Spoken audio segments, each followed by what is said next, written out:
Welcome back students. इस video में हम क्लास 12th की सप्लीमेंट्री बुक विस्टास के first chapter the third level की समरी और की पॉइंट्स देखेंगे। लेकिन उसके पहले हम देखते हैं इस चैप्टर के मेन कैरेक्टर्स। सेंट्रल कैरेक्टर जो इस चैप्टर का है वो है चार्ली, जो कि एक 31 ईयर ओल्ड मैन है, एक डेली कम्यूटर है। कम्यूटर मीन्स दैनिक यात्री, who reaches the third level, जो कि इस थर्ड लेवल पर पहुंचता है। सेकंड कैरेक्टर है इस चैप्टर में लुइसा, जो कि चार्ली की वाइफ है। और थर्ड कैरेक्टर है सैम वीनर, जो कि एक साइकाट्रिस्ट है और चार्ली का फ्रेंड है। साइकाट्रिस्ट मीन्स मनोरोग चिकित्सक। और अब देखते हैं इस चैप्टर की summary. The narrator Charlie feels that there are 3 levels at the Grand Central railway station. इस चैप्टर में जो नरेटर है, जो इस स्टोरी को बता रहा है, वो है चार्ली। और वो ये फील करता है that there are 3 levels at the Grand Central railway station. New York में ग्रैंड सेंट्रल रेलवे स्टेशन में 3 लेवल्स हैं।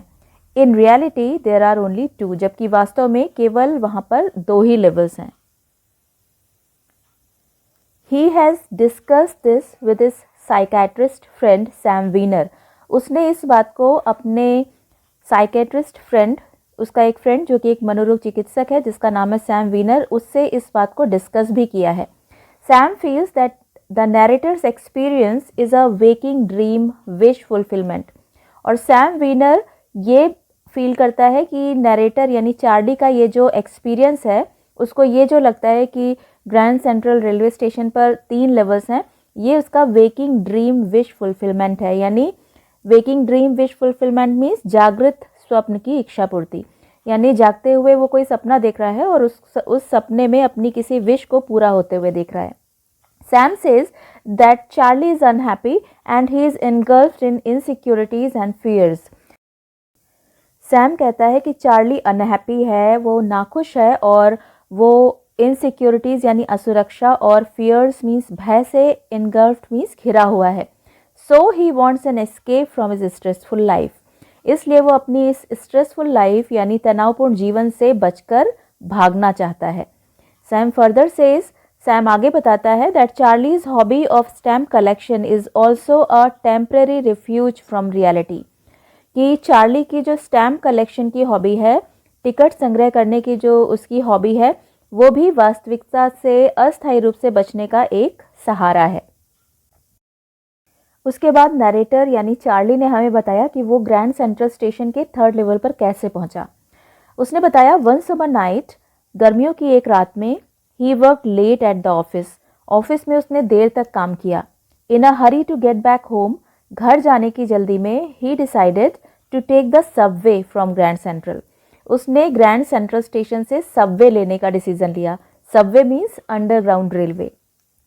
He crossed the arched doorway heading for the subway and got lost. Arched doorway means curved door. उसने एक curved door, arch doorway को cross किया जो कि Subway की ओर जा रहा था, एंड गॉट लॉस्ट और वहां पर खो गया। ही वॉक डाउन द कॉरिडोर, वो एक कॉरिडोर से नीचे चला गया। ही फाउंड नोबडी देयर, उसने वहां पर और किसी को नहीं पाया। But heard empty sound of his own footsteps, बल्कि उसे केवल अपने ही फुटस्टेप्स, अपने ही कदमों की आवाज़ सुनाई दे रही थी। He found himself at the third level at Grand central station.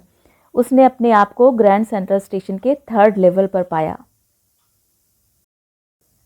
उसको वहाँ पर सब कुछ डिफरेंट लग रहा था, सब कुछ अलग लग रहा था।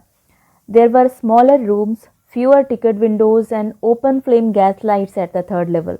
थर्ड लेवल पर जो रूम्स थे वो बहुत ही स्मॉल थे, टिकट विंडोज़ बहुत ही कम थे, और लाइट्स जो थी वो इलेक्ट्रिक लाइट्स ना होकर के ओपन फ्लेम गैस लाइट्स थी। The information booth was made of would. Information booth जो वहाँ पर बना हुआ था वो लकड़ी का बना हुआ था, एंड वॉज लुकिंग एंशियंट, और बहुत ही पुराना और प्राचीन लग रहा था। Everybody at the station was dressed in the fashion of late 19th century. Station पर जितने भी लोग थे वो सभी लेट 19th सेंचुरी के फैशन की ड्रेसेस पहने हुए थे। To be sure, Charlie got a copy of a newspaper, The World, dated 11th June 1894. Sure होने के लिए कि क्या वो वास्तव में 19th सेंचुरी में तो नहीं पहुंच गया, ये श्योर होने के लिए चार्ली ने एक न्यूज़पेपर की कॉपी ले ली, जिस न्यूज़पेपर का नाम था द वर्ल्ड, और उस पर डेट पड़ी हुई थी 11th June 1894। Where the lead story was about president Cleveland, जहाँ पर जो मेन स्टोरी थी वो प्रेजिडेंट क्लीवलैंड के बारे में थी। और न्यूज़पेपर देख करके वो समझ गया कि वो टाइम ट्रैवल करके 1894 में पहुंच गया है, अपने पास्ट में पहुंच गया है। Charlie went to the ticket window, Charlie ticket window पर गया and he demanded 2 tickets for Galesburg Illinois, और उसने गेल्सबर्ग इलिनॉइस के लिए 2 टिकट्स मांगे। He imagined it to be a peaceful countryside in the year 1894। वो कल्पना किया करता था कि 1894 में इट मीन्स गेल्सबर्ग जो है वो बहुत ही पीसफुल, बहुत शांतिपूर्ण कंट्री साइड मीन्स ग्रामीण इलाका रहा होगा। So he wanted to go there with his wife Louisa, इसलिए वो अपनी वाइफ लुइसा के साथ वहां जाना चाहता था और उसने टिकट विंडो पर जाकर के 2 टिकट्स की डिमांड की। But to his surprise the clerk at the ticket counter did not accept his currency bills. उसको आश्चर्य हुआ कि जो टिकट काउंटर पर क्लर्क था उसने उसके करेंसी बिल्स को, उसके नोट्स को एक्सेप्ट नहीं किया। There currency was of old style, क्योंकि उनकी जो करेंसी थी, उनके जो नोट्स थे वो पुरानी तरह के थे। The next day Charlie withdrew $300 from the bank. अगले दिन चार्ली ने बैंक से $300 निकाले to buy the currency of 1890 की करेंसी खरीदने के लिए। He bought old currency for $300 और उसने $300 की ओल्ड करेंसी खरीदी। But he could never find the corridor leading to the 3rd level, लेकिन उसके बाद 3rd लेवल को जाने वाले कॉरिडोर को वो कभी नहीं खोज पाया। His wife was worried and asked him to stop looking for the 3rd level. उसकी वाइफ परेशान हो गई और उसने उससे 3rd लेवल को ढूंढना बंद करने के लिए कहा। So he resumed his hobby of stamp collection. क्योंकि वो 3rd लेवल को नहीं ढूंढ पाया और उसकी वाइफ ने भी उससे कहा था, तो उसने स्टैम्प कलेक्शन की जो उसकी पुरानी हॉबी थी उसको शुरू कर दिया। After some time his psychiatrist friend Sam Weiner disappeared. कुछ समय के बाद जो उसका साइकेट्रिस्ट फ्रेंड था जिसका नाम था सैम वीनर, वो डिसअपियर हो गया, वो गायब हो गया। The narrator believe that Sam was now in Galesburg in the year 1894। और नैरेटर को यानी चार्ली को ये विश्वास था कि सैम इस समय 1894 के गेल्सबर्ग में है। One day while fussing with his stamp collection, एक दिन जब चार्ली अपने स्टैम्प कलेक्शन को उलट पुलट रहा था तो he found a strange first day cover. उसको एक स्ट्रेंज सा फर्स्ट डे कवर मिला जो कि उसके ग्रैंडफादर के एड्रेस पर, जो कि उनका एड्रेस गेल्सबर्ग में जो उसके ग्रैंडफादर का एड्रेस था उनके एड्रेस पर मेल किया गया था। It had been present there since 18 July 1894। और ये जो फर्स्ट डे कवर था ये वहाँ पर 18 जुलाई 1894 से प्रेजेंट था, यानी इसके स्टैम्प कलेक्शन में ये जो फर्स्ट डे कवर उसको मिला था वो 18 जुलाई 1894 से वहाँ पर प्रेजेंट था, उस पर डेट ये पड़ी हुई थी। अब फर्स्ट डे कवर क्या होता है? When a new stamp is issued, जब कोई नया स्टैम्प, कोई नया टिकट इशू किया जाता है तो stamp collectors buy it, stamp collectors उसको खरीदते हैं। Affix a new stamp on an envelope, उस नए स्टैम्प को किसी एनवेलप पर चिपकाते हैं। They mail the envelope to themselves on the first day of the sale, और सेल के पहले ही दिन उस एनवेलप को जिस पर उन्होंने उस नए स्टैम्प को चिपकाया था उसको खुद को ही मेल कर देते हैं। The postman gives proof of the date, और पोस्टमैन उस डेट का प्रूफ देता है, यानी उस पर मुहर लगाकर डेट का प्रूफ देता है। The envelope is never opened, और उस एनवेलप को कभी खोला नहीं जाता। And nothing is written inside it, और उसके अंदर कुछ लिखा ही नहीं होता, क्योंकि वो तो केवल फर्स्ट डे कवर को यानी उस नए स्टैम्प को कलेक्ट करने का एक तरीका होता है, तो उसको कभी खोला नहीं जाता क्योंकि उसके अंदर कुछ लिखा नहीं रहता। This is called first day cover, और इसको फर्स्ट डे कवर बोला जाता है। लेकिन Charlie decides to open the envelope, लेकिन चार्ली उस एनवेलप को खोलने का डिसीजन लेता है। वो डिसाइड करता है कि वो उस एनवेलप को खोलेगा। The envelope contains a letter for Charlie, और उस एनवेलप में चार्ली के लिए एक लेटर होता है, written by his friend Sam the psychiatrist. और ये लेटर किसके द्वारा लिखा गया होता है? उसके साइकेट्रिस्ट फ्रेंड सैम के द्वारा। यानी उस समय 1894 में जब सैम और चार्ली थे ही नहीं, उस समय का वो लेटर जब वो उस एनवेलप को खोलता है तो उसमें सैम के द्वारा चार्ली को लिखा गया एक लेटर उसको मिलता है। सैम रोट, और सैम उस लेटर में चार्ली को लिखता है that he had found the third level, कि उसने थर्ड लेवल ढूंढ लिया है, and had been there for 2 weeks, और वो 2 वीक से 2 हफ्ते से वहीं पर है। He asked Charlie and Louisa to come to Galesburg, और वो चार्ली और लुइसा से गेल्सबर्ग आने के लिए भी उस लेटर में लिखता है। He encouraged them to keep looking till they found the third level, और वो उस लेटर में उनको ये भी इनकरेज करता है कि वो ढूंढते रहें जब तक उनको थर्ड लेवल ना मिल जाए।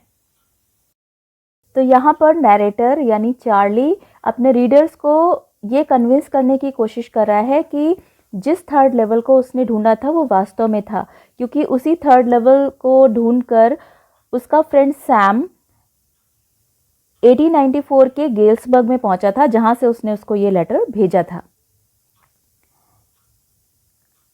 Charlie found out that Sam had bought $800 worth of old style currency. Charlie को ये भी पता चला कि सैम ने $800 की पुरानी करेंसी खरीदी थी। अब वो पुरानी करेंसी क्यों खरीदी थी उसके बारे में उसने सोचा। He thought that although Sam was a qualified psychiatrist but could not go back to his profession in Galesburg of 1894।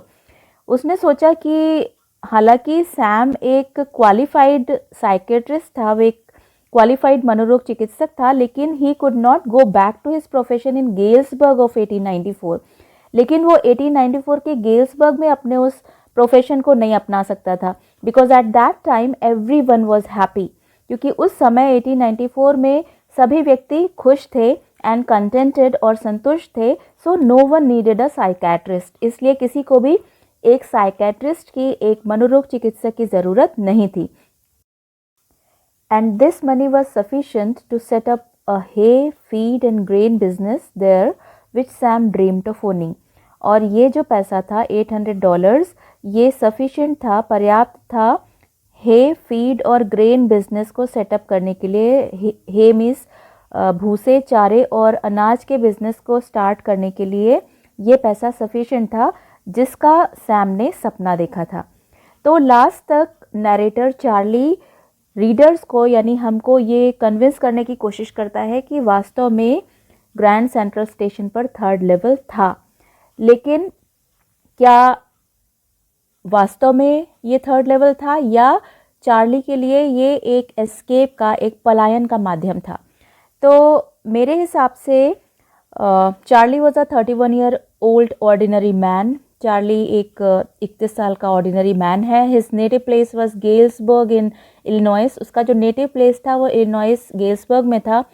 And he spent his childhood there. उसने अपना चाइल्डहुड वहाँ पर बिताया था।